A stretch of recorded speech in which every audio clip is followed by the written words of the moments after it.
Hi, it's Writing Wednesday, and I'm coming at you with a broken promise this week. I told you last week that I would be giving a talk at a local church on finding God in literature, and that I'd show you some excerpts from that for this week's Writing Wednesday. Unfortunately, due to some lousy weather on the night that was supposed to go ahead, we ended up postponing it. It's going to be going ahead at a later date, and I'll be showing you some excerpts from that when I do the talk. But right now I have something else to talk about. To be honest, work on editing the manuscript has been going a bit slowly the last couple of weeks. I'm not nearly as far ahead as I'd hoped to be at this point, and I find myself frequently getting stalled. I think it has as much to do with the time of year, the gloomy weather, which I find makes me kind of low energy, and just how busy things are in the rest of my life. But I also wonder if there's any of these little tips and tricks that writers sometimes use for combating writer's block that might help. One tip I've often heard is to interview one of your characters, and of course you, I guess, write out this imagined dialogue. Now this is something I have never attempted to do before, but I decided in the interest of moving ahead with this project and seeing if I can get past some of the barriers, to interview one of my main characters, Lily Hunt Brown. Lily, I have to admit, at this point in the story, I'm having a little trouble understanding you and your motivations. You're dead set against your daughter Grace marrying Jack, but why? I will confess, I have not found marriage to be the blessed state that it is generally represented to be, and I do not wish to see my daughter, an innocent girl of only 19, rush in haste into a match that may bring her more of pain than of the pleasure that she anticipates. But would I be right in saying that your marriage was not exactly a love match? Grace seems very much in love with Jack. Mightn't they have a much happier outcome? You are quite correct. I did not marry for love, as they say. To be quite frank, I think there is far too much emphasis placed upon this romantic notion of falling in love.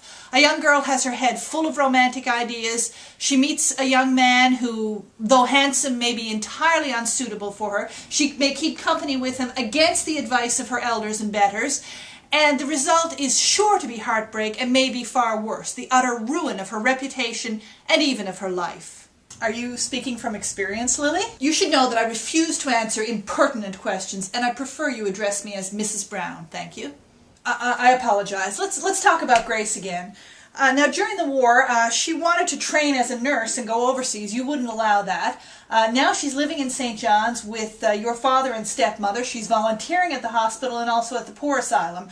And you don't seem to approve of that either. Now, you're very reluctant to let her get married, but at the same time you don't seem to want her to have a career either. I have no idea why Grace, like so many girls today, is so eager to talk about having a career of her own. It was one thing during the war when many of the women, I mean the working class women of course, went to work because the men were overseas and they were, helping out in the fish plants and in the factories.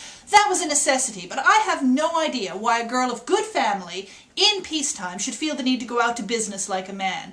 A girl's place is in the home, beside her mother, helping her mother, being her mother's companion, until such time as she should marry, if she does at all. Not every young woman is well suited for marriage, and a quiet home life is the best life for many a girl. And do you think Grace is that kind of girl? Is she suited to what you call a quiet home life? Grace certainly has a willful streak within her, but I believe it could be curbed. I should have done more myself when she was younger to try to curb that stubborn and rebellious spirit. Indeed, I often think I was not best cut out to be a wife and mother, although, of course, I have done the best I could with my children. So when you were Grace's age, was that the life you wanted? A quiet home life, living with your mother, being her companion? It was a long time ago, a different world in many ways. Young girls were more contented and not so headstrong as they are now. And what about you, Mrs. Brown? Were you never headstrong or willful as a young girl? I made mistakes. Everyone does. But I learned from my mistakes, and I have no wish to see my daughter repeat them. And no, I do not want to talk further about my mistakes.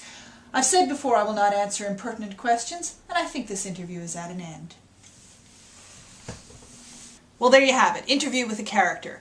To be honest, I wouldn't say I found this a tremendously helpful exercise, but I know some writers who do swear by it. I think for me, it's always in the writing of the story that the motivation of the character comes out. And if I write extraneous material like an interview that's not part of the story, it can be fun and interesting, but I don't think it really drives the work forward the way that just getting my butt in the seat and getting back to writing the story, or in this case editing the story, will do. But it is an interesting technique, and maybe if you're stuck, you could give it a try. I'd love to hear from other writers. Have you used this technique? Do you interview your characters? And if so, does it work for you?